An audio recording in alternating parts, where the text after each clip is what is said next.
మా తండ్రి గారిని బీసీ వర్గాలు చీరల మీద నడిపించిన సందర్భాలు ఉన్నాయండి. దళితులైతే రోజు ఎప్పుడు ఊళ్ళోకి వెళ్ళినా 20-30 బిందెలు నీళ్లు కాళ్ళ మీద పోసేవారండి. కొంతమంది అయితే పల్లెల్లో మా తండ్రి గారి కాళ్ళ మీద నీళ్ళు పోసి ఆ పల్లెల్లో నీళ్ళు అలా స్నానం చేసి మీద పోసుకునేవారండి. అటువంటి అభిమాన పొందిన కాన్షియన్స్. ఇలాంటి మాటలకి ఎక్కడ మాట్లాడమాకండి.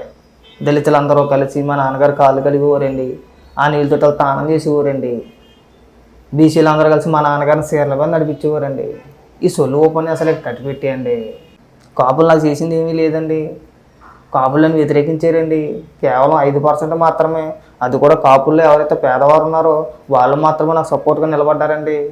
మిగతా వాళ్ళందరూ నన్ను వ్యతిరేకించారండి. కాపులు నాకు ఎప్పుడు రాజకీయంగా అండగా లేరండి, రాజకీయాలు నాకు ఇష్టమండి అని ఇవాళ మనం మాట్లాడుతున్నామండి. నిన్న మొన్నటిదాకా మనం కాపుల మీద వల్లమాని ప్రేమ చూపించేసామండి. లేఖల మీద లేఖలు రాసామండి. మనకు ఒక పేరు పెట్టేసుకున్నామండి.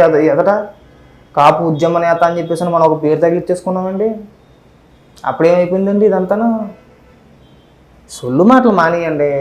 ఎవరికి ఉపయోగం మీ వల్ల? సరే మీకు నచ్చలేదో నచ్చిందో లేదంటే మన బానిస బతుకు ఇంతేలే అని చెప్పేసి అనుకుందామని కాసేపు.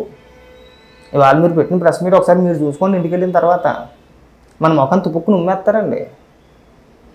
మనం మాట్లాడితే చంద్రబాబు నాయుడు గారికి పొత్తు ఎలా పెట్టుకుంటారు మీరు పవన్ కళ్యాణ్ గారు అని చెప్పి లేఖల మీద లేఖలు రాసాం కదండి మనం. ఆ లేఖలో మనకు అధికారం కావాలి కదండి. మన జాతి మొత్తం వెనకబడిపోతుంది, మన జాతికి అన్యాయం జరుగుతుందని మాట్లాడిన మీరు ఇవాళ ఎలాంటి షరతులు లేకుండా వైసీపీలోకి ఎలా జాయిన్ అయిపోయారండి? ఏంటంటే మళ్ళీ జగన్మోహన్ రెడ్డి ముఖ్యమంత్రి సీట్లు కూర్చోబెట్టేస్తారండి. ఏంటి మనమండి? సార్ పాతకాలం రోజులండి అవన్నీ అయిపోయినాయి. అవి ఆ కాలం రాజకీయాలు వేరు, ఈ కాలం రాజకీయాలు వేరు. మీరు ఇంకా మా తాతలో నేతులు తాగారు, మా మూతులు వాసన చూడండి, ఆ మాటలు మాట్లాడమాకండి. అయిపోయింది, మన సినిమా అయిపోయింది. ఊరికే ఇలాంటి మాటలు మాట్లాడి ఇంకా మీ స్థాయిని దిగజారి తీసుకోవడం తప్పితే ఇలాంటి మాటల వల్ల ఉపయోగం లేదండి. ఇప్పుడు కాపు జాతి మొత్తం మీ ముఖం తుప్పుకు ఉమ్మేస్తుందండి.